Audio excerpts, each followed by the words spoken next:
Hello guys, പുതിയ വീഡിയോയിലേക്ക് എല്ലാവർക്കും സ്വാഗതം. നെടുമങ്ങാട് നടന്ന ഒരു കൊലപാതകം, അതുമായിട്ട് ബന്ധപ്പെട്ട ഒരു വീഡിയോ ആണ്. ഈ അഷ്കറിന്റെയും അഖിലയുടെയും ബാക്ക്ഗ്രൗണ്ടിനെ പറ്റി ഇപ്പം അന്വേഷിച്ചുകൊണ്ടിരിക്കുകയാണ്. കൂടുതൽ വിവരങ്ങൾ വരും ദിവസങ്ങളിൽ ഇതുമായിട്ട് ബന്ധപ്പെട്ട് പുറത്തോട്ട് വരും. എന്നാൽ ഇന്ന് രണ്ട് പുതിയ പ്രതികരണങ്ങൾ വന്നിട്ടുണ്ട്. ഒന്ന് അഖിലയുടെ ബന്ധു, രണ്ട് അഷ്കറിന്റെ ഉമ്മയുടെയും പെങ്ങളുടെയും പ്രതികരണം. ഇവരാണ് മറ്റേ വീട് കഴുകി വൃത്തിയാക്കി അതിന്റെ എക്സ്പ്ലനേഷനൊക്കെ ആയിട്ട് മെഴുകൽ വീഡിയോ ആയിട്ടാണ് വരുന്നത്. അന്നേരം നമുക്ക് ഈ രണ്ട് കാര്യങ്ങൾ നമുക്ക് നോക്കാം. ആദ്യത്തെ അഖിലയുടെ ബന്ധുവിന്റെ വാദം. അഖിലയുടെ അമ്മ എന്ന് പറയുന്ന ഒരു വ്യക്തി ഉണ്ടല്ലോ, റീന, ഇവരായിരുന്നു ഈ ചാനലുകളിലെല്ലാം കയറിയിരുന്ന് ഈ കുഞ്ഞിന് വേണ്ടിയിട്ട് വാദിക്കുകയും കരയുകയൊക്കെ ചെയ്തത്. ഇവര് അട്ടർ ഫേക്ക് ആണ്. ഇവർക്ക് കാര്യങ്ങളെല്ലാം അറിയാമായിരുന്നു. ഈ രണ്ട് കൈ ആ കൊച്ചിന്റെ ഒടിഞ്ഞത് വരെ ഈ അഷ്കർ ആണ് കാരണമെന്ന് ഇവർക്ക് വ്യക്തമായി അറിയാമായിരുന്നു എന്നാണ് പറയുന്നത്. ഇതിനോട് വൈരാഗ്യം ഈ അഷ്കറിന് തോന്നാനുള്ള മെയിൻ റീസണും ഇവരാണെന്നാണ് പറയുന്നത്. വൈരാഗ്യത്തിന്റെ കാരണം സ്വത്ത് തർക്കം. ഈ അഖിലയുടെ അച്ഛന്റെ വക 10 സെന്റ് സ്ഥലം ഉണ്ട്. ഈ അഖിലയും അഷ്കറും ഒരുമിച്ച് താമസിക്കാൻ തുടങ്ങിയതിനു ശേഷം ഈ 10 സെന്റ് സ്ഥലം ഇവർക്ക് വേണം എന്ന് പറഞ്ഞ് ഇവർ വരികയാണ്. അഖിലയുടെ അമ്മ റീന ഇത് ഇവർക്ക് കൊടുക്കില്ല. അതിനെ ചൊല്ലി ഒരുപാട് അടിപിടികൾ അവരുടെ കുടുംബത്തിൽ നടന്നിട്ടുണ്ട്. ഇത് കാരണം ഇവർക്ക് വൈരാഗ്യമാണ്. ആ വൈരാഗ്യമാണ് ഈ കുഞ്ഞിനോടും തീർത്തതെന്നാണ് പറയുന്നത്. എന്താണെങ്കിലും ഈ പുള്ളിക്കാരത്തി പറയുന്ന ന്യൂസ് ആണെന്ന് വെക്കാം. ഈ രണ്ട് കൈ ഒടിഞ്ഞതും അവൻ അടിച്ചൊടിച്ചതാണെന്നുള്ള കാര്യങ്ങൾ റീനയ്ക്കും റീനയുടെ അമ്മയ്ക്കും അറിയാമായിരുന്നു. ഞങ്ങളുടെ അമ്മയും ഞങ്ങളുടെ മാമന്മാരെല്ലാരും പറഞ്ഞതാണ് ഈ കുഞ്ഞിനെ അവരുടെ അച്ഛൻ്റെ ആൾക്കാർക്ക് കൊടുക്കുക, അല്ലെങ്കിൽ നീ വളർത്തുക. അവളെ ഇഷ്ടത്തിന് അവൻ്റെ കൂടെ ഇറങ്ങി പോയിച്ചെന്ന് പോട്ടെ, നീ എങ്കിലും എടുത്താ കുഞ്ഞിനെ വളർത്തുക. അപ്പൊ അവള് റീന പറഞ്ഞു 25,000 രൂപ എനിക്ക് മാസം തരുമെങ്കിൽ ഞാൻ കുഞ്ഞിനെ നോക്കി ഇവിടെ ഇരിക്കുക എന്നാണ് അന്ന് റീന പറഞ്ഞ മറുപടി. നല്ല ബെസ്റ്റ് മുത്തശ്ശി എന്ന് വെച്ചാൽ റീന. കുഞ്ഞിനെ നോക്കാൻ അവർക്ക് 25,000 രൂപ കൊടുക്കാമെങ്കിൽ മാസം അവർ നോക്കാം, അങ്ങനെ പറഞ്ഞിരുന്നു. ഇതൊന്നും ആയിരുന്നില്ലല്ലോ ന്യൂസ് ചാനൽ. നിങ്ങളുടെ സ്നേഹം ഭയങ്കര സ്നേഹവും അണമുട്ടി ഒഴുകുമായിരുന്നല്ലോ. റീനയുടെ വീട്ടിൽ അസ്കർ താമസിക്കുന്നതിന് മുമ്പേ നമ്മൾ ഇൻഫർമേഷൻ കൊടുത്തിട്ടുണ്ട്. അവൻ ശരിയല്ല, അവനൊരു പെണ്ണിനെ കല്യാണം കഴിച്ച് പാലോടുള്ള ഒരു കൊച്ചിനെ കല്യാണം കഴിച്ച് അതിനെ കോമാ സ്റ്റേജ് ഇട്ടേക്കുന്ന അവൻ ശരിയല്ല, പല ബന്ധങ്ങളും ഉണ്ട്. ക്യാൻസർ ആണെന്ന് പറഞ്ഞ ഭാര്യയ്ക്ക് ശരിക്കും ഇവ മർദ്ദിച്ച് വയ്യാതാക്കിയതാണെന്ന് നിങ്ങൾ നേരത്തെ അറിയിച്ചു. അസ്കറിന്റെ ആദ്യ ഭാര്യയുടെ ഉമ്മായ വിളിച്ച് അവനെ മൊഴി ചൊല്ലി കൊടുക്കണമെന്നും പറഞ്ഞ് വിളിച്ചപ്പോൾ അവര് പറഞ്ഞു എന്റെ മോളെ ഇങ്ങനെയൊക്കെ ആക്കിയതാണ്, നിങ്ങളെ മോളെ കിട്ടിച്ചു കൊടുക്കരുത്. റീനയുടെ അമ്മയും കൂടെ അഖിലേനെ അടിച്ചെന്നൊക്കെയാണ് പറയുന്നത്. കസേരയൊക്കെ എടുത്തിട്ട് അടിച്ച്. അതിനുശേഷമാണ് പിന്നെ അവൻ ഈ കുഞ്ഞിനോടുള്ള വൈരാഗ്യം. ഒന്നുമില്ലാത്ത പെണ്ണിനെ വിളിച്ചുകൊണ്ട് വന്ന് പെണ്ണിനും ഒന്നും തരുന്നില്ല, പിന്നെ വല്ലവന്റെ ഒരു കൊച്ചിനെയും അവൻ നോക്കണം എന്നൊരു ക്രിമിനൽ മൈൻഡ് വന്ന് കാണും ആയിരിക്കും. അപ്പൊ ഇവന് ഈ കുഞ്ഞിനോട് വൈരാഗ്യം തോന്നാൻ ഈ അമ്മയായിട്ടുള്ള റീനയും കാരണക്കാരിയാണ്. ആദ്യം ഈ കുഞ്ഞ് നിന്നത് ഈ അമ്മയായിട്ടുള്ള മുത്തശ്ശിയായിട്ടുള്ള റീന എടുത്തായിരുന്നു. പിന്നീട് ഇവർ തമ്മിൽ, ഈ അഖിലയും അമ്മയും തമ്മിൽ തെറ്റിയതിനു ശേഷമാണ് ഈ കുഞ്ഞിനെയും വിളിച്ചുകൊണ്ട് അഖില മറ്റേ വാടക വീട്ടിലോട്ട് പോകുന്നത്. ഇവർ തന്നെ ന്യൂസിനകത്ത് വന്ന് പറയുന്നുണ്ട്, റീന വന്ന് പറയുന്നുണ്ട്, ഈ കുഞ്ഞിനെ എന്റെ അടുത്ത് നിന്ന് വിളിച്ചോണ്ട് പോയതിനു ശേഷം ഞാൻ ആ കുട്ടിയെ കണ്ടിട്ടില്ലെന്ന്, ഫോണിൽ പോലും സംസാരിക്കാൻ സമ്മതിച്ചിട്ടില്ലെന്ന് പറയുന്നുണ്ട്. അപ്പൊ ഇവർ തമ്മിൽ നല്ല രീതിയിലുള്ള വഴക്കുകൾ അവിടെ നടന്നിട്ടുണ്ട്. അതിനുശേഷമാണ് ഈ കുട്ടിയെ ഈ ദേഷ്യത്തിന് വിളിച്ചുകൊണ്ടാണ് പോകുന്നത്. ഈ അഖിലയ്ക്കും അഷ്കറിനും കുട്ടിയെ വേണ്ട. ഇത്രയും നാളാ തള്ളയുടെ കൂടെ നിന്നതിന്റെ പേരിൽ അത് ജീവനോട് ഇരുന്ന് 1.5 വയസ്സ് വരെ. ഇവർക്ക് ഇതിനെ നോക്കാൻ വയ്യെന്ന് പറഞ്ഞ സമയത്ത് പിന്നെയും ആ കൊച്ചി ഇതിന്റെ തലയിലായി, ഇവരുടെ തലയിലായി. അന്നേരം വീണ്ടും അതിനുള്ള ദേഷ്യം കൂടി. അതെല്ലാം കൂടെ വെച്ചിട്ടാണ് 1.5 മാസം അതിനെ ഇട്ട് ടോർച്ചർ ചെയ്തത്. 91 മുറിവുകൾ. ഇപ്പം മന്ത്രിമാരുടെ മുമ്പേയും പബ്ലിക്കിന്റെയും മീഡിയയുടെ മുമ്പേയും അയ്യോ ഞാൻ വളർത്താൻ ചോദിച്ചിട്ട് എനിക്ക് ആ കുഞ്ഞിനെ തന്നില്ലേ, എനിക്ക് തന്നിരുന്നെങ്കിൽ ഞാൻ പോയി. ഈ ഒരു കള്ള നാടകം ഈ അമ്മയും മോളും എന്തിനാ അഭിനയിക്കുന്നതെന്നാണ് ഞാൻ ചോദിക്കുന്നത്. ആ ഒറ്റ ഒരു ഇന്നലത്തെ ആ ഒരു ന്യൂസ് കണ്ടിട്ട് മാത്രമാണ് ഞാൻ ഇന്ന് ലൈവിൽ വരാൻ കാരണം. എന്തായാലും അമ്മയും കൊള്ളാം, മകളും കൊള്ളാം. എന്തൊരു ആക്ടിങ് ഇടേ, ഒന്നിനൊന്നിനും വെച്ച് കണ്ണീർ പുഴി ഒഴുക്കുമായിരുന്നല്ലോ ഞാനല്ലാണ്ട് കയറിയിരുന്നു. ഇത് മാത്രമല്ല, ഈ അഖിലെന്ന് പറയുന്നവള് മനഃപൂർവ്വമാണ് ഈ കുഞ്ഞിനെ ഭർത്താവിന്റെ വീട്ടുകാർക്ക് കൊടുക്കായിരുന്നു എന്നും പറയുന്നുണ്ട്. അതിനെപ്പറ്റി അന്വേഷണം നടക്കുന്നുണ്ട്. ഈ ബന്ധുക്കളടക്കം ഈ അഖിലയോട് പലതവണ പറഞ്ഞിട്ടുള്ളതാണ് ഈ കുഞ്ഞിനെ എത്രയും പെട്ടെന്ന് അതിന്റെ യഥാർത്ഥ അച്ഛന്റെ ബന്ധുക്കൾക്കൊപ്പം കൈമാറണം എന്നുള്ള കാര്യം. പക്ഷെ അഖില ഇതിന് തയ്യാറായിരുന്നില്ല. അതിന്റെ കാരണം അടക്കമുള്ളതിൽ ഒരു ദുരൂഹതയുണ്ട് എന്നുള്ളതാണ്. കഴിഞ്ഞ ദിവസം നമ്മൾ നെടുമങ്ങാട് പോലീസിനോട് സംസാരിക്കുമ്പോൾ അതിൽ ഉദ്യോഗസ്ഥൻ പറഞ്ഞത് ഇങ്ങനെയാണ്, SI പറഞ്ഞത് ഇങ്ങനെയാണ്, ഈ SI സ്വന്തം ചെലവിൽ തന്നെ CWCയിലേക്ക് കുഞ്ഞിനെ കൈമാറാൻ ശ്രമിച്ചിരുന്നു. പക്ഷെ അന്നും ഇത്തരത്തിൽ അഖില പോലീസ് സ്റ്റേഷന് മുന്നിൽ വലിയ തരത്തിൽ പ്രശ്നങ്ങൾ ഉണ്ടാക്കിയാണ് കുഞ്ഞിനെ കൊണ്ടുപോയത് എന്നടക്കമുള്ള കാര്യങ്ങൾ ഇതും പോലീസ് പരിശോധിക്കുന്നുണ്ട്. എന്തിനായിരുന്നു റീന ഈ കുഞ്ഞിനെ കൈമാറ്റം ചെയ്യാൻ സമ്മതിക്കാതിരുന്നത് എന്നടക്കമുള്ള കാര്യങ്ങളാണ് ഇപ്പോൾ പരിശോധിച്ചുകൊണ്ടിരിക്കുന്നത്. ഈ അഷ്കറിന്റെ ഫാമിലി എടുത്ത് ചോദിക്കുന്ന സമയത്ത് അവർ ഇതിനൊരു മറുപടി പറയുന്നുണ്ട്. ഈ ഭർത്താവായിട്ടുള്ള അഖിലിന്റെ വീട്ടുകാരെടുത്ത് കൊച്ചിനെ കൊണ്ടുവരാൻ ചെന്ന സമയത്ത് അവർ പറഞ്ഞതുപോലും ഇത് അവരുടെ മകന്റെ കുട്ടിയല്ലെന്ന്. അതുകൊണ്ടാണ് അഖില ഭർത്താവിന്റെ വീട്ടുകാരെ കൊടുക്കാതിരുന്നത് എന്നാണ് പറയുന്നത്. അതെനിക്ക് തോന്നുന്നില്ല, അത് കള്ളത്തരമായിട്ടാണ് എനിക്ക് തോന്നുന്നത്. ഇവൾ ഇതിനെ കൊല്ലാൻ വേണ്ടി തന്നെയാണ് കൊണ്ടുപോയിരിക്കുന്നത്. ഇവൾ ഈ തമിഴ്നാട്ടിൽ ഡാൻസ് കളിക്കാൻ പോയതെല്ലാം ഈ പ്ലാനിങ്ങിന്റെ ഭാഗമാണ്. അതിനെപ്പറ്റി പോലീസ് അന്വേഷിക്കുന്നുണ്ട്, ഇന്നും അന്വേഷിച്ചിട്ടുണ്ട്. ബാക്കി റിപ്പോർട്ട് മിക്കവാറും നാളെ വരും. കാര്യം എന്താണ്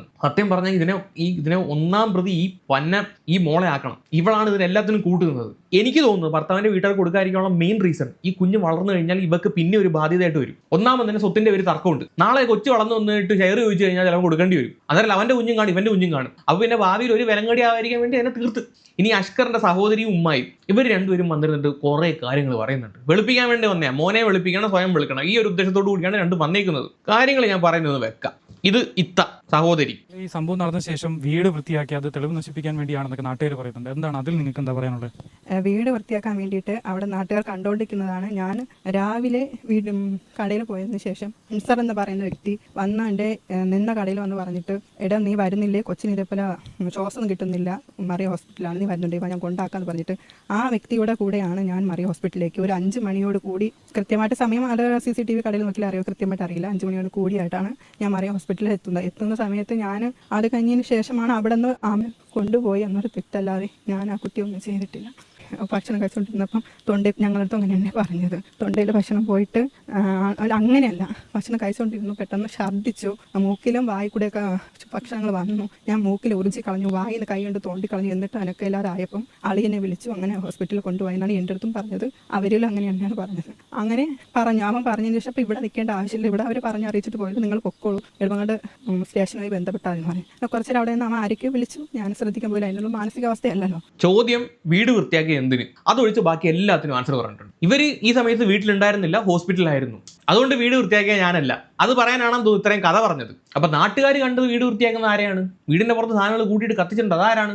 പാട്ടുകാർക്ക് വെറുതെ പറയാൻ എന്താ ഭ്രാന്താണോ? ഇവരിനകത്ത് പറയുന്ന ഒരു കാര്യം, കുട്ടിയെ ഭയങ്കര ഇഷ്ടമായിരുന്നു, കുട്ടി താമസിക്കുന്ന അതേ വീട്ടിൽ തന്നെയാണ് ഇവരും താമസിച്ചുകൊണ്ടിരുന്നത്, പക്ഷെ മുറിപ്പാടുകളൊന്നും ഞാൻ കണ്ടിട്ടില്ല എന്നാണ് പറയുന്നത്. 91 മുറിവുകൾ ഉണ്ടായിട്ട് ഇവർ കണ്ടിട്ടില്ല എന്നൊക്കെ പറഞ്ഞു കഴിഞ്ഞാൽ വിശ്വസിക്കാൻ ബുദ്ധിമുട്ടുണ്ട്. മുറിവുകൾ കാണാത്തതിന്റെ റീസൺ പറയുന്നത്, ഞാൻ രാവിലെ കുഞ്ഞ് എണീക്കുന്നതിന് മുമ്പ് തന്നെ കടയിൽ ജോലിക്ക് പോകും, ബേക്കറിയിൽ. അപ്പം ഇവന്റെ റൂമിൽ ലൈറ്റ് ഉണ്ടായിരുന്നില്ല, ഇരുട്ടായിരുന്നു റൂമോ, അന്നേരം അങ്ങനെ കാണാറില്ല. ഞാൻ തിരിച്ച് വരുന്ന സമയത്ത് കുട്ടി ഉറങ്ങിയിട്ടുണ്ടാവും, അന്നേരം ആ സമയത്തും എനിക്ക് കാണാൻ സാധിച്ചിട്ടുണ്ടായിരുന്നില്ല. ഈ ഒരു രീതിയാണ് കഥ പോകുന്നത്. അതുകൊണ്ട് ഞാൻ കണ്ടിട്ടില്ല, പകൽ വെളിച്ചത്തിൽ മുറികളൊന്നും എനിക്ക് കാണാൻ പറ്റിയിട്ടില്ല. ഇതാണ് സഹോദരിയുടെ കഥ.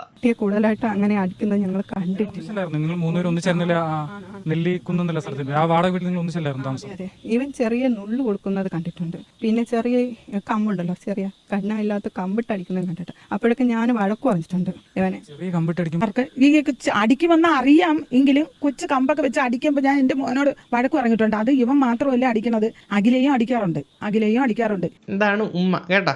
അത് നമ്മൾ നോക്കി നിൽക്കുമ്പോൾ ഇളിക്ക് താഴോട്ടാണ് അടിക്കുന്നത്, അടിക്കുകയും പിക്കുകയും നുള്ളയും ഒക്കെ ചെയ്യും. നമ്മൾ കണ്ടുകൊണ്ട് നിൽക്കുമ്പോൾ ഇങ്ങനെയുള്ള ഇത് ചെറിയ കമ്പ് പിടിച്ച് അടിക്കുന്നതാണ് കണ്ടിട്ടുള്ളത്. അത് ചെറിയ കമ്പ് വെച്ച് അടിച്ചാൽ എങ്ങനെ ഉണ്ടാവും? അത് എനിക്ക് അറിയില്ല മോനെ. ഞാൻ വീട്ടിലല്ലായിരുന്നു നിങ്ങൾ 3 പേരും? ആ വീട്ടിലെല്ലാം ഉണ്ടായിരുന്ന ആളുകളാണല്ലോ.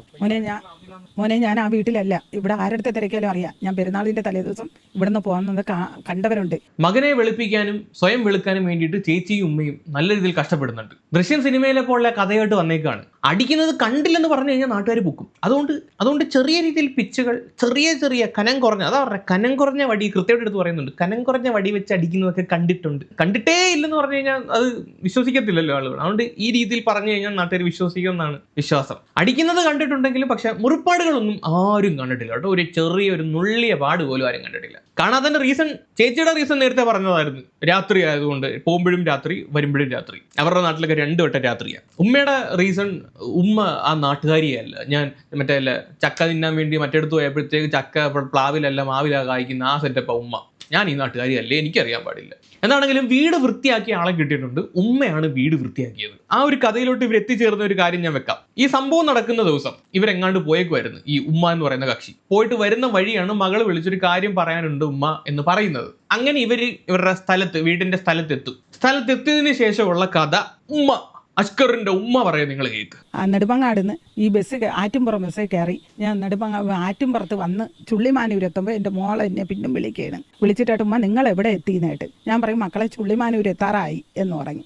എന്ന് കേട്ടപ്പോൾ ഇവള് എൻ്റെ അടുത്ത് പറഞ്ഞു, ഉമ്മ നിങ്ങൾ എന്തായാലും ഇങ്ങനെ വരയല്ലേ ചെയ്യണം, വന്നിട്ട് ഞാൻ പറയാം എന്ന് പറഞ്ഞു. നേരെ ഞാൻ വന്ന് കരിക്കുഴി ജംഗ്ഷനിൽ ഇറങ്ങിയിട്ട് ഇവിടെ നിന്ന കടയിൽ ഞാൻ കേൾക്കും, അശ്രിബ എവിടെ എന്ന് ചോദിച്ചു ഓണറടുത്ത്. അപ്പോൾ പറയും, മോളെ ഇപ്പം വന്ന് അശ്രിബ് പോയല്ല, അശ്രിബായെ വിളിച്ചുകൊണ്ട് പോയി, ആംബുലൻസിൽ വന്ന് കൊച്ചിനെ കൊണ്ടുപോയി എന്ന് പറഞ്ഞു. അപ്പോഴൊരു അൻസർ ഇവളെ കൊണ്ടാക്കിയെന്ന് പറഞ്ഞു. ആ പയ്യൻ അവിടെ നിൽക്കുകയായിരുന്നു, അവനും വേറൊരു പയ്യനും കൂടെ നിന്നിട്ട് പറഞ്ഞു. അവൻ ഓടി എൻ്റെ അടുത്ത് വന്ന്, അപ്പോൾ അവർ മാത്രമല്ല 4-5 ആൾക്കാരുണ്ടായിരുന്നു. ഓടി എൻ്റെ അടുത്ത് വന്നിട്ട് പറഞ്ഞു, മാമി കൊച്ചിന് ഭയങ്കര സീരിയസ് ആണ്, അവർ ഇവിടെ മറിയത്തിൽ നിന്ന് നേരെ മെഡിക്കൽ കോളേജിൽ പോയേക്കാണ് എന്ന് പറഞ്ഞു. അപ്പം ഞാൻ ചോദിച്ച്, എങ്ങനെ പോനെ, എനിക്ക് ഈ രാത്രി അങ്ങോട്ട് പോകാനൊന്നും അറിഞ്ഞൂടല്ലേ, ഞാൻ ഈ കുട്ടികളെ കൊണ്ട് എങ്ങനെ ഞാൻ പോവും എന്ന് കേട്ട്. ഇവർ പറഞ്ഞത് വളരെ വ്യക്തമായി നിങ്ങൾ കേട്ടല്ലോ. ഇവർ വന്ന സ്ഥലത്ത് ഇറങ്ങിയ സമയത്ത് ആളുകൾ വന്ന് ഇവരുടെ അടുത്ത് പറഞ്ഞു, 1 കുട്ടിയെ ആംബുലൻസിൽ കൊണ്ടുപോയി, 2 അതിന് വളരെ സീരിയസ് ആണ്. മരിച്ചു എന്ന് മാത്രം അറിയിച്ചിട്ടില്ല, പക്ഷെ വളരെ സീരിയസ് ആണെന്നുള്ള കാര്യം അറിയിച്ചിട്ടുണ്ട്. നമ്മുടെ വീട്ടിൽ ഒരാൾക്ക് ഒരു പ്രശ്നം ഉണ്ടാവുകയാണ്, അതും ആംബുലൻസ് ഒക്കെ വന്ന് ഹോസ്പിറ്റലിൽ കൊണ്ടുപോവാണ്, സീരിയസ് ആണെന്ന് ആരെങ്കിലുമൊക്കെ വന്ന് പറയുമ്പോൾ നമ്മൾ ആദ്യം ചെയ്യുന്ന കാര്യം എന്താ? നമ്മൾ എങ്ങനെങ്കിലും ഓടിപ്പിടച്ച് ഹോസ്പിറ്റലിൽ എത്താൻ ശ്രമിക്കും. പക്ഷെ ഇവിടെ അഷ്കറിന്റെ ഉമ്മ ചെയ്തിരിക്കുന്ന കാര്യം എന്താണെന്ന് ചോദിച്ചു കഴിഞ്ഞാൽ വീട് വൃത്തിയാക്കാൻ പോയി. അടുത്ത കഥ കേക്ക്, വീട് വൃത്തിയാക്കിയ കഥ പറയുന്ന കേക്ക്. ബസ് ഒരു 5:45 ആകുമ്പോഴാണെന്ന് തോന്നുന്നു അവിടെ വരണത്. ആ ബസ് ഞാൻ അവിടെ സ്ഥിര യാത്രക്കാരല്ലാത്തതുകൊണ്ട് എനിക്കറിയില്ല. ആ ബസ്സിലാണ് വന്നിറങ്ങി. അപ്പോൾ എങ്ങനെ ഞാൻ പോകും എന്ന് ചോദിച്ചു. അപ്പോൾ ആൻസർ എൻ്റെ കയ്യിൽ പറഞ്ഞു. എന്നിട്ട് ഞാൻ എൻ്റെ കയ്യിൽ പറയണേ, എൻ്റെ ഫോൺ സ്വിച്ച് ഓഫ് ആവും മക്കളെ, ഇനിയിപ്പോൾ എന്തൊരു ചെയ്യും? ഞാൻ അവിടെ ചെന്ന് ഇറങ്ങിയാലും ഞാൻ എങ്ങനെ അവരെ വിളിക്കും? അവരെവിടെയാണെന്ന് എനിക്ക് എങ്ങനെ അറിയാം? ഉമ്മ യൂസ് ചെയ്യുന്ന ഐഫോണോ ആൻഡ്രോയിഡോ വല്ലതും ആണോ മറ്റേ ഇങ്ങനെ പെട്ടെന്ന് സ്വിച്ച് ഓഫ് ആയി പോകാൻ വേണ്ടിയിട്ട്? എനിക്കറിയത്തില്ല. ആണോ? ഒന്ന് ഫോണൊന്ന് കാണിച്ചിട്ട് തന്നേനെ. മോനെ അറിയാം, മനസ്സിലായി, നിനക്കറിയാമോ മോനെ എന്നിട്ട്. അപ്പോൾ ഇവൻ എൻ്റെ കയ്യിൽ പറയും, മാമി ഒരു കാര്യം ചെയ്യും, വീട്ടിൽ പോയി ഈ ഫോൺ ഒന്ന് ചാർജ് ചെയ്യും. ചാർജിൽ ചെയ്ത് ഈ കുട്ടികളെ രണ്ടിനെയും നിങ്ങളൊന്ന് വൃത്തിയാക്കി ഒന്ന് എടുത്ത് കുളിച്ച് വീട് ഒന്ന് വൃത്തിയാക്കി ഇട്ടിട്ട് നിങ്ങൾ അവിടെ നിൽക്കി, ഞാൻ എന്താ പറഞ്ഞെന്ന് പറഞ്ഞു. ആ പയ്യനാണ് പറയുന്നത്. മാമിയാണ് ചെയ്യുന്ന വീട്ടിൽ ചെന്ന് കുട്ടികളെ വൃത്തിയാക്കി വീട് ഒന്ന് വൃത്തിയാക്കി. Note the point. ഇത്രയും സീരിയസ് ആയിട്ട് നിൽക്കിയ സമയത്ത് അവ പറഞ്ഞവന്റെ മനസ്സ് നിങ്ങൾ കാണാതെ പോകരുത്. വീട് വൃത്തിയാക്കുമെന്ന് പ്രത്യേകിച്ച് അവൻ എടുത്തു പറഞ്ഞു. ഫോണും ഒന്ന് ചാർജ് ചെയ്യൂ. അന്നേരം അതുകൊണ്ട് നമ്മുടെ അഷ്കറിന്റെ ഉമ്മ നേരെ വീട്ടിലോട്ട് വെച്ച് പിടിക്കുകയാണ് വീട് വൃത്തിയാക്കാൻ. വന്ന് നിങ്ങളെ ഞാൻ കൊണ്ടുപോകാന്ന് പറഞ്ഞു. ഞാൻ അവിടെ ചെല്ലുമ്പം കാണുന്ന വേറെ ഒന്നും കാണുന്നില്ല. അഖിലേരെ ഒരു ഷർട്ട് കയറി പോണ പടിയുടെ അവിടെ, ഇങ്ങനെ കയറി വരുന്ന പടിയുടെ അവിടെ നനഞ്ഞ ഇതിൽ കിടപ്പുന്നുണ്ട്, ചുരുട്ടി ഇട്ടേക്കണം. അതിൽ അവിടെ ഇവിടെയായിട്ട് 2-3 ചോറ് കിടപ്പുന്നുണ്ട്. അപ്പോൾ എൻ്റെ ഇളയ ചെറുകുട്ടി അതിലേക്കൂടെ ഓടിക്കൊണ്ട് നടന്നപ്പോൾ അങ്ങനെ ഓടിക്കൊണ്ട് നിന്നപ്പോൾ ഞാൻ ഇവിടെ വഴക്ക് പറഞ്ഞുകൊണ്ട് നിന്നപ്പോൾ വീട്ടിൻ്റെ ഓണർ വന്നായിരുന്നു. വീട്ടിൻ്റെ ഓണർ വന്നിട്ട് ഇങ്ങനെ എല്ലായിടവും നോക്കിയിട്ട് ആദ്യം അവർ വഴക്ക് പറഞ്ഞത് ഈ ഫ്ലഗിൽ 2 കൊതുതിരീര കമ്പെടുത്ത് കൊരുത്ത് വെച്ചിട്ടായിരുന്നു ഇവർ TV കാണണത്. TVയിൽ വയർ ഇല്ലാത്തതുകൊണ്ട്, അതിൽ ഫ്ലഗ് ഇല്ലാത്തതുകൊണ്ട് അത് വെച്ചാണ് ഇവർ കണ്ടോണ്ടിരിക്കുന്നത്. അപ്പോൾ ആ ഓണർ വന്നിട്ട് എൻ്റെ അടുത്ത് ചോദിക്കും, ഇതെന്തിനാണ് നിങ്ങൾക്ക് വാടകയ്ക്ക് തന്നേലേ, നിങ്ങൾ എന്തിനാ ഇങ്ങനെ ഇതൊക്കെ ചെയ്യണത്? അത് ഫ്ലഗിൽ ഇത് കറണ്ടൊക്കെ കയ്യിൽ കുത്തി അതൊക്കെ നശിച്ചു പോയി, എന്ത് ചെയ്യും? നിങ്ങൾ വീട് വൃത്തിയായിട്ട് സൂക്ഷിക്കാനുള്ളതല്ലേ, നിങ്ങൾ ഇങ്ങനെയൊക്കെ ചെയ്യണേ. 2 പേര് വീട് വൃത്തിയാക്കുന്ന കാര്യം പറഞ്ഞു. എന്നാൽ പയ്യൻ പറഞ്ഞ് വീടൊന്ന് വൃത്തിയാക്കിയിടാൻ. ഇപ്പൊ ഓണറും വന്നിട്ട് പറഞ്ഞ് വീടൊന്ന് വൃത്തിയാക്കിയിടാൻ. നോക്കണേ, ആ ചെറിയ ചുരുങ്ങിയ സമയം കൊണ്ട് 2 പേരാണ് വന്ന് പറഞ്ഞ് വീട് വൃത്തിയാക്കിയിടാൻ. കഥ പോകുന്ന പോക്ക് നോക്കണേ. എനിക്കത് അറിഞ്ഞൂടല്ലേ മക്കളെ? ചോര കണ്ടപ്പോൾ നിങ്ങൾക്ക് സംശയം അറിയില്ല, ഈ കുട്ടി മരിച്ചതായിട്ട് ഞാൻ അറിയണില്ലല്ലേ. കുട്ടിക്ക് വയ്യ, ഹോസ്പിറ്റൽ മെഡിക്കൽ കോളേജിൽ എത്തി എന്നുള്ളതേ എനിക്ക്. അതെ, അറിഞ്ഞില്ല, ഒന്നും അറിഞ്ഞില്ല, മരിച്ച കാര്യമൊന്നും അറിഞ്ഞില്ല. സീരിയസ് ആണെന്ന് മാത്രമേ അറിഞ്ഞുള്ളൂ. സീരിയസ് ആണെന്ന് പറഞ്ഞാൽ ജസ്റ്റ് അല്ല കാഷ്വാലിറ്റി കൊണ്ടുപോയിട്ട് ഡ്രസ് കഴിഞ്ഞ് വിടുമല്ലോ സീരിയസ് എന്ന് പറയുമ്പോഴത്തേക്ക്. അതാ പറഞ്ഞത്. അതുകൊണ്ട് മരിച്ചവര് അറിഞ്ഞാൽ ഓടി തള്ളി അങ്ങ് ചെന്നേനെ. സീരിയസ് ആയെന്ന് പറഞ്ഞുകൊണ്ട് കുഴപ്പമില്ല, അവിടെ കിടന്നോളൂ എന്ന് വിചാരിച്ചു. ആണ് കണ്ട ചോറും പച്ചവെള്ളവും, വെറും വെള്ളം പോലെ വെള്ളവും ചോറും. അത് തോനെയൊന്നുമില്ല, എരി പോലെയൊന്നും ഇല്ല, വേറെ അവിടെ ഇവിടെ ആയിട്ട് 1-2 ചോറ്. പിന്നെ അടുക്കളയിൽ ഞാൻ എന്തെങ്കിലും ഇത് വാരി വൃത്തിയാക്കിയിട്ട് കൊണ്ടുവന്ന വെളിയിൽ കൊണ്ടുവന്ന്, അതിപ്പോഴും ആ ബക്കറ്റ് അവിടെ തന്നെ ഉണ്ട്. ആ ഒരു ഷർട്ട് ഉണ്ടായിരുന്നു, അതിങ്ങനെ തുടച്ചെടുത്ത് കൊണ്ടുവന്ന വെളിയിൽ ഒരു വിറവിന്റെ പുറത്ത് ഒരു ബക്കറ്റ് ഇരിപ്പുണ്ട്. ഈ കൊച്ചിന്റെ മരിച്ചുപോയ കൊച്ചിന്റെ തുണികൾ അവന്റെ അമ്മ വാരി വിറവിൽ കൊണ്ടുവന്ന് വെച്ചിട്ടാണ് പരിപാടിക്ക് പോയത്. കഴുവാൻ ഇറങ്ങിയിട്ട് കഴുവാതെ പോയ ആ തുണിയുടെ കൂടെ ഈ അഖിലേർ ഷർട്ടും കൂടെ എടുത്ത് അവിടെ കൊണ്ടുവന്ന് വെച്ച് അത് അതേപോലെ സാറന്മാർ വന്നപ്പോൾ എൻ്റെ അടുത്ത് ചോദിച്ചപ്പോൾ ഞാൻ ഇന്ന കാര്യങ്ങൾ പറഞ്ഞ് അത് എവിടെയാണ് നിങ്ങൾ വെച്ചതെന്ന് കേട്ട് ഞാൻ പോലീസ് വന്നപ്പോൾ അത് കൊണ്ടുവന്ന് കാണിച്ചു കൊടുത്ത് ഞാൻ തന്നെയാണ് സഞ്ചി എടുത്തു കൊടുത്ത് അത് പിടിച്ചു കൊടുത്ത് എന്ന് പറഞ്ഞു. എന്നിട്ട് എൻ്റെ ചോദിച്ച് ഇവിടെ വേറെ എന്തെങ്കിലും ഉണ്ട്? ഞാൻ പറഞ്ഞു അടുപ്പിൻ്റെ പുറത്ത് ഇത്തിരി ചോറ് വാരി കൊച്ചിന് ഇട്ടിട്ട് ചോറ് ഇറച്ചിയും കൂടെ കൊടുത്തതിൻ്റെ ബാക്കി കൊച്ചിന് കൊടുത്തില്ലേന്ന് എനിക്ക് അറിഞ്ഞൂടാ. നടുക്കുന്നിങ്ങനെ ഇറച്ചി കറിയും കൂട്ടി ഒരു 2-3 പ്രാവശ്യം ചോറ് വാരിയിട്ട് ആ ചോറ് അടുപ്പിൻ്റെ പുറത്തുണ്ടായിരുന്നു, പ്ലേറ്റും ചോറും. എരിവുണ്ടൊന്നും അറിയത്തൊന്നുമില്ല, പക്ഷെ ഇറച്ചി കറി ഉണ്ടായിരുന്നു, എരിവില്ലാത്ത ഇറച്ചിക്കറി. അപ്പോൾ ഞാൻ അതിനെ മാത്രം അതൊരു തെറ്റാണ് ഞാൻ ചെയ്ത. അതും എടുത്ത് ഞാൻ അത് മുറ്റത്തോട്ട് പൂച്ചയ്ക്ക് ഇട്ട് കൊടുത്ത് ഇതിനെ എടുത്ത് ഞാൻ അവിടെ കൊണ്ടിട്ട് ഇത് ഇത്രയാണ് ഞാൻ ചെയ്ത. വേറെ ഒന്നും ചെയ്തില്ല. അവിടെ കിടന്ന ഷർട്ടൊക്കെ എടുത്ത് വെച്ച് അതൊക്കെ ഞാൻ തുടച്ച് അവിടെ ഇരുന്ന ഈ ചോറ് കൊടുത്തോണ്ടിരുന്ന അതൊക്കെ എടുത്ത് പൂച്ചയ്ക്ക് ഇട്ട് കൊടുത്ത് വേറെ കാര്യങ്ങളൊന്നും ചെയ്തിട്ടില്ല. അല്ല, വീട്ടിൽ വന്നിട്ട് ഫോൺ ചാർജ് ചെയ്തായിരുന്നു. അല്ല, അത് കഴിഞ്ഞിട്ട് ഹോസ്പിറ്റലിലോട്ട് പോയായിരുന്നു. അല്ല, ഹോസ്പിറ്റലിലോട്ട് പോകാൻ വേണ്ടിയിട്ടാണല്ലോ, ഫോൺ ചാർജ് ചെയ്യാൻ വേണ്ടിയിട്ടാണല്ലോ വീട്ടിലോട്ട് വന്നത്. എനിക്കൊന്ന് ഇവർ വീട്ടിൽ വന്നതിന് ശേഷം എല്ലാം മറന്നു എന്ന് തോന്നുന്നു. തുടച്ച് വൃത്തിയാക്കി എല്ലാം സെറ്റ് ആക്കുന്നതിന്റെ തിരക്കില് കള്ളക്കൂട്ടങ്ങൾ പുതിയ ഉടായ്പ കഥകളായിട്ട് വന്നേക്കുക. മകനെ വെളുപ്പിക്കാനാണോ അതോ സ്വയം വെളുക്കാനാണോ? ഞങ്ങൾ മാന്യനാണ്, ഞങ്ങൾ ഒന്നും അറിഞ്ഞില്ല, ഞങ്ങൾ നിഷ്കളങ്കരാണ്, എല്ലാം അവനാണ്, അതങ്ങനെ പറയാൻ വേണ്ടി വന്നതാണോ അതോ വേറെ ഉദ്ദേശത്തോടു കൂടി വന്നതാണോ? എനിക്ക് തോന്നുന്നു നാട്ടിലിപ്പം ഇറങ്ങിടക്കാൻ പറ്റാത്ത അവസ്ഥയായി. പട്ടികളെ പോലെ ആയിരിക്കും നാട്ടുകാർ ഇപ്പൊ ട്രീറ്റ് ചെയ്യുന്നത്. അതുകൊണ്ട് സ്വയം ഒന്ന് വെളുക്കാൻ വേണ്ടിയിട്ട് വന്നതാണെന്ന് തോന്നുന്നു. ആദ്യ ഭാര്യ, അതായത് അഷ്കറിന്റെ ആദ്യ ഭാര്യ ഇതേപോലെ ക്രൂരമായി മർദ്ദിച്ച് കോമയിലേക്ക് ആക്കിയിട്ടുണ്ടല്ലോ. അവർ പറയുന്നത് നിങ്ങൾക്ക് അതിൽ പങ്കുണ്ടെന്നൊക്കെയാണ്. അതിനോട് എന്താ പറയാനുള്ളത്? ഈ അഷ്കർ ഇത്തരത്തിൽ എല്ലാവരും മർദ്ദിക്കുന്ന കൂട്ടത്തിൽ തന്നെയാണെന്ന് പോലീസും പറയുന്നു. അത് എനിക്ക് പറയാൻ എൻ്റെ കൂടെ നിന്നപ്പോൾ എനിക്കറിയില്ല. ഈ നാട്ടിലായിരുന്നു അവൻ. ഈ നാട്ടിൽ കല്യാണം കഴിയുന്നവരെ ഇവനെ കുറിച്ച് ഇവിടെ തിരക്കിയ ഇപ്പം എങ്ങനത്തെ അവസ്ഥയാണ് പറയണതെന്ന് അറിയില്ല. അവൻ കല്യാണത്തിന് മുമ്പേ ഇവിടെ നല്ലതുപോലെയായിരുന്നു പോയിരുന്നത്. വിളമ്പിനും എല്ലാത്തിനും പോയി പത്രം ഇടാനും എല്ലാത്തിനും നല്ല കുട്ടിയായിട്ടായിരുന്നു നിന്നത്.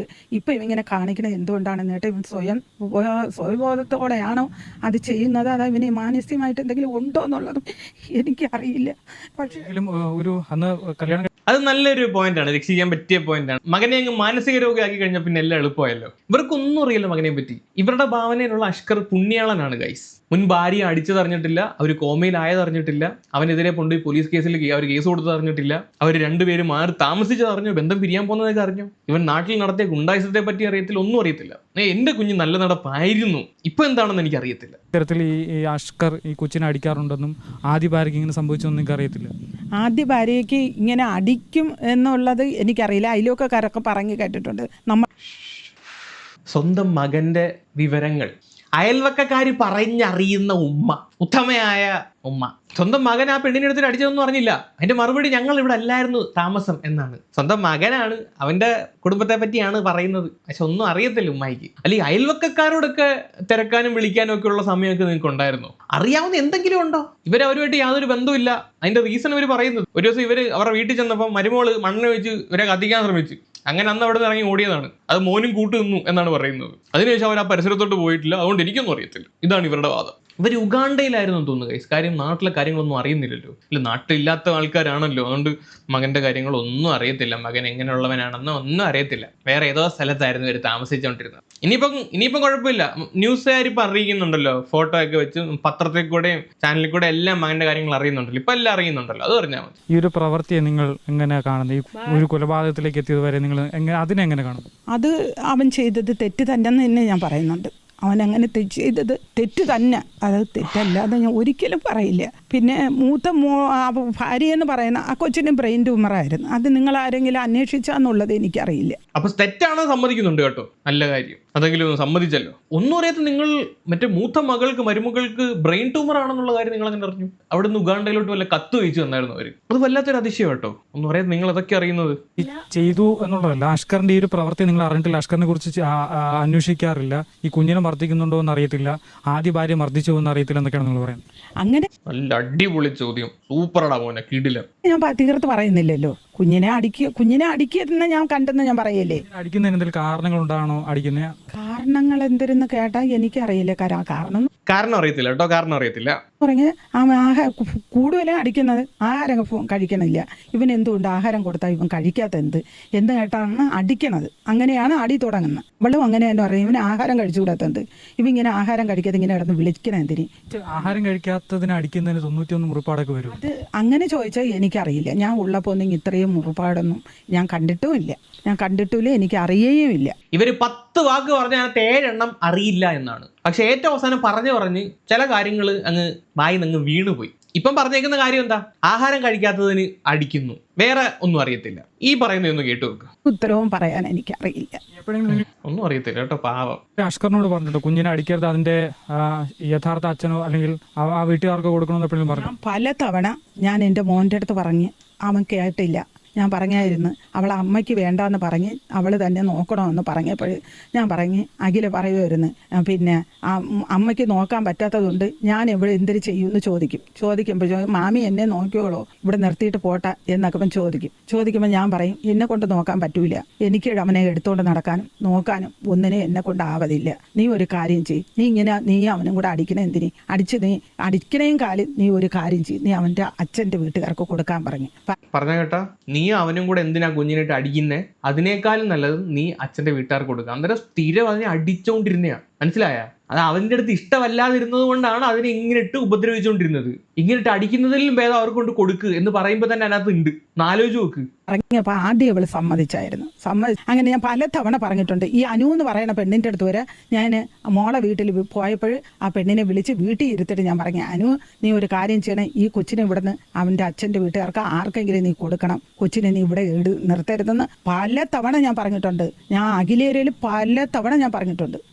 പലതവണ കൊടുക്കണം നീ ഇവിടെ നിർത്തരുത്, നിനക്കും ഇഷ്ടമില്ല അവനും ഇഷ്ടമില്ല, പിന്നെ എന്തിനു നീ കൊച്ചിനെ ഇവിടെ നിർത്തണമെന്ന് ഞാൻ പല തവണ കേട്ടിട്ടുണ്ട്. അഖിലയും ഉപദ്രവിക്കുന്നുണ്ട്. കേട്ടല്ലോ, നിനക്കും ഇഷ്ടമല്ല അവനും ഇഷ്ടമല്ല, വെറുതെ കൊച്ചിനെ വിളിട്ട് അടിക്കുന്ന എന്തിനാ? അതിനകത്തുണ്ട്. പെറ്റ തള്ളയ്ക്കും ഇഷ്ടമല്ല, ആർക്കും അതിന് ഇഷ്ടമല്ല, ഇവർക്കും ഇഷ്ടമല്ല, അവിടെ വീട്ടുകാർക്കും ഇഷ്ടമല്ല. അപ്പൊ ചുരുക്കം പറഞ്ഞു കഴിഞ്ഞാൽ അതിന് ആർക്കും വേണ്ടായിരുന്നു.